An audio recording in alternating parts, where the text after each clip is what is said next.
కూటమి versus YCP panchayat పోర్లో గెలిచేది ఎవరు?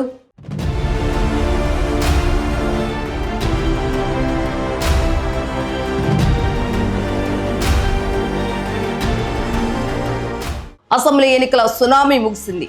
కానీ ఇప్పుడు ఏపీ పల్లెల్లో అస్సలైన అగ్నిపర్వతం బద్దలవబోతుంది. ఒకవైపు క్లీన్ స్వీప్ చేయాలని కసితో ఉన్న కూటమి, మరోవైపు ఎలాగైనా బౌన్స్ బ్యాక్ అవ్వాలని రగిలిపోతున్న వైసీపీ. అసెంబ్లీలో కోల్పోయిన పట్టును పల్లెలో నిరూపించుకోవాలని ఒకరు, పల్లెల్లో కూడా ప్రతిపక్షాన్ని పాతాళానికి తొక్కేయాలని మరొకరు. Yes, it's time to local fight. ఏపీలో పంచాయతీ ఎన్నికల నగర మోగబోతుంది. మరి ఈసారి పల్లెలో ఎగరబోయే జెండా ఎవరిది? బాబు వ్యూహం ఏంటి? జగన్ వేస్తున్న కౌంటర్ స్కెచ్ ఏంటి?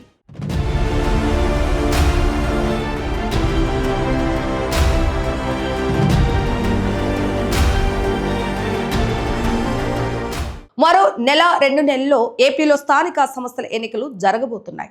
రాష్ట్ర ఎన్నికల సంఘం ఇప్పటికే కలెక్టర్లతో మీటింగ్స్ పెట్టి గ్రౌండ్ ప్రిపేర్ చేస్తుంది. అయితే ఇక్కడ ఇంట్రెస్టింగ్ పాయింట్ ఏంటంటే 2021లో వైసీపీ అధికారంలో ఉన్నప్పుడు ఏకంగా 80% స్థానాలను ఏకగ్రీవంగా పోటీ లేకుండా ఎగరేసుకుపోయింది. ఇప్పుడు సీన్ రివర్స్. ఇప్పుడు అధికారంలో ఉంది టీడీపీ కూటమి. Chandrababu Naidu target simple and strong, 100% clean sweep. Mahanadu వేదికగానే ఆయన క్యాడర్కు క్లియర్ కట్ మెసేజ్ ఇచ్చేశారు. కష్టకాలంలో పార్టీ జెండా మోసిన వాళ్ళకి ఈసారి టిక్కెట్లని ఫిక్స్ చేశారు. ఇక జనసేన, బీజేపీ సైతం గ్రామ స్థాయిలో పాతుకుపోయేందుకు ఇదే రైట్ టైం అని భావిస్తున్నాయి. ఎక్కడైతే తమకు బలం ఉందో అక్కడే ఎంపీటీసీ, జెడ్పీటీసీ స్థానంలో పంజా విసటానికి పవన్ కళ్యాణ్ సేన, కమలనాథులు ఇప్పటి నుంచే గ్రౌండ్ వర్క్ స్టార్ట్ చేశారు. ఇక అసలు ట్విస్ట్ ఇక్కడే ఉంది. వరుస పరాజయాలతో సైలెంట్గా ఉన్న వైసీపీ పంచాయతీ ఎన్నికలను సవాల్గా తీసుకోబోతుందా అంటే అవుననే అంటున్నాయి రాజకీయ వర్గాలు. పార్టీ అధినేత వైఎస్ జగన్మోహన్ రెడ్డి ఒక సంచలన నిర్ణయం తీసుకున్నారట. నియోజకవర్గ ఇన్ఛార్జీలకు ఆయన ఇచ్చిన వార్నింగ్ ఏంటి తెలుసా? ఒక్క పంచాయతీ కూడా ఏకగ్రీవంగా కావద్దు. అవును, కూటమి ప్రభుత్వానికి ఏకగ్రీవాలు చేసుకునే ఛాన్స్ ఇవ్వకూడదని, ప్రతి ఊళ్ళో ఖచ్చితంగా వైసీపీ అభ్యర్థి పోటీలు ఉండాలని ఆయన స్ట్రిక్ట్ ఆర్డర్స్ను పాస్ చేశారు.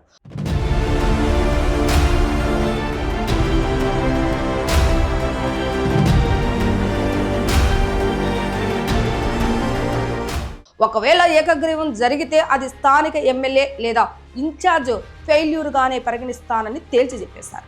ప్రభుత్వ వ్యతిరేకతను ఇప్పటి నుంచి క్యాష్ చేసుకోవాలని చూస్తుంది ఫ్యాన్ పార్టీ.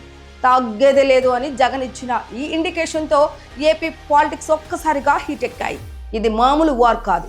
ఉమ్మడి 13 జిల్లాల పరిధిలో జరగబోయేటటువంటి మహా సంగ్రామం. లెక్కలు చూస్తే కళ్ళు తిరగాల్సిందే.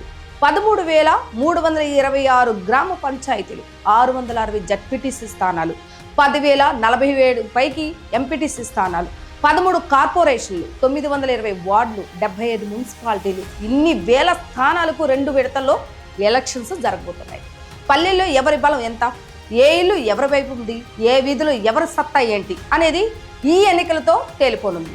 ఒకవైపు పాత రికార్డులను చెరిపివేసి 100% పసుపు జెండా ఎగరవేయాలని కూటమి భావిస్తుంటే, ఏకగ్రీవాలకు బ్రేక్ వేసి తిరిగి పుంజుకోవాలని వైసీపీ ఆరాటపడుతుంది. మరి ఈ స్థానిక పోరులో పల్లె ప్రజల నాడి ఎలా ఉండబోతుంది? అధికార కూటమికి జై కొడతారా, లేక ప్రతిపక్ష వైసీపీకి బ్రహ్మరథం పడతారా? మరి మీ ఊరిలో పరిస్థితి ఏంటి? ఈ స్థానిక సంస్థల ఎన్నికలు ఎవరు గెలుస్తారని మీరు భావిస్తున్నారు? కామెంట్ చేయండి.